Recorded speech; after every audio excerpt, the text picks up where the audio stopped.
I used to teach at Dayton Christian, and for a couple summers, we would go to Cornerstone Music Festival.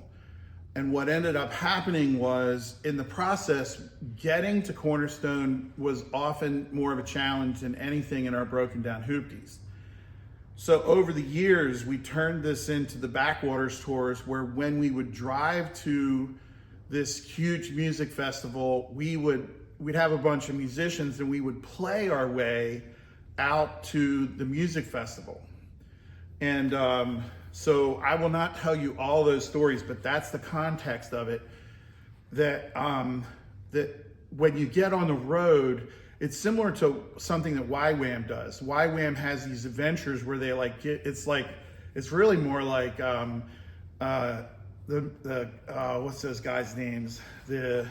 The Blues Brothers, where they have a $10 and a carton of cigarettes, right? They're on a mission from God. That's what it is. They're on a mission from God. So we've been doing these like missions from God, and we would do it musically. So when we came back from these trips, we'd be all like hyped up about it, and we'd want to do those things in our everyday lives. I can't believe it.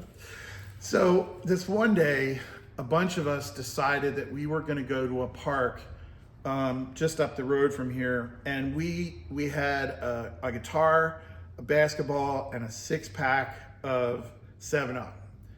And so our goal was, we were just going to go to this park and we were going to chill and have fun. And that's a part of it. If you're on a mission from God, then you can't plan everything out, right? You just go, and then what you have, you have. So, okay. So we get to the park, we're there the whole day, and it was great. We were chilling, enjoying each other's company, and just as we're ready to leave, a guy walks through, and we get to talking to him, and it turns out that he just got out of jail for aggravated murder. So we're talking with him, and he shared with us that while he was in prison, he had read scripture through twice. And he's like, I got some questions. Well, now it's too late for him to get into a shelter.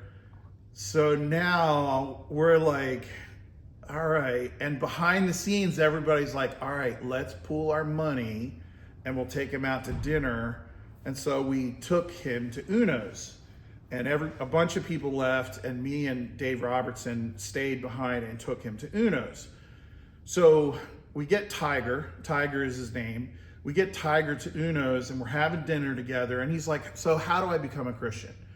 We explained to him how to become a Christian, and I've never seen this before, but he said, I want that.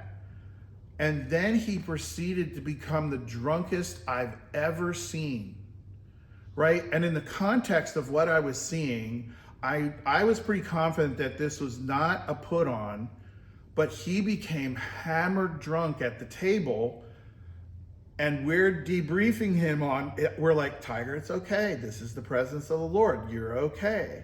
And he's calling his friends on his phone at the dinner table, and he's telling them, I just became a Christian. I am, right? So Dave and I are looking at each other like, okay, what's next?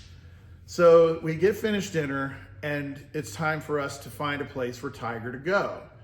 So I called my wife and said, hey, can I bring an ex-aggravated murder home to sleep?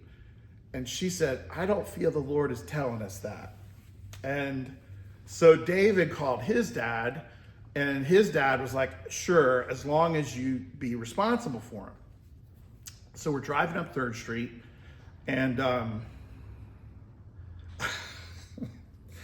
I'm hearing the conversation, and Tiger is telling us of all of these assaults that he experienced going all the way up 3rd Street, because he hadn't been back in town. And so he's reminiscing about this. And I honestly, my alert is up. Did I miss something, right? So we're driving up 3rd Street, and we pull into the front of David's house, and Tiger loses his mind. why? Why did you bring me here? And he is angry. And I'm like, Tiger, what's the matter? He said, why did you bring me to my old crack house? And I was like, and so what I did was I said, because at this point I was like, okay, maybe I missed something here. And so I said, Tiger, tell me who lived here when this was your crack house. And he went around the horn and told me the various different people that live there. And we said, Tiger, we're not trying to play you. David's parents bought this house and this is legit. So we go inside and right away I'm like, hey, Joel, did so-and-so live there and here and here and there? And for sure enough, he did. So we got Tiger talked down off the ledge, but we all kind of realized that on the first day that this guy becomes a Christian, he's brought back to a renewed crack house that's warm and welcoming, and they've welcomed him in off the streets on his first day, right? And so now, here's the thing about all this, okay? We all bring to the table our prejudices about Christianity, about religion, and we bring our hurts to the table. As we have been going through these processes, there is this deep connection where you feel like you're being carried along by the flow of a river, right? There's nothing, you can't predict this. It's a flow. And in each of these cases, the love of God just seems to swallow the situation up, right? And so these are the kinds of experiments that I have been doing for years and we did not see Tiger anymore after that, but we got to be a part of that. And so this is how you spend your day, right? When we talk about teach me to number my days aright so that I can gain a heart of wisdom, what does that mean? Help me to live each day in a wise way that takes what I know and puts it into practice in a way that makes a difference in other people's lives.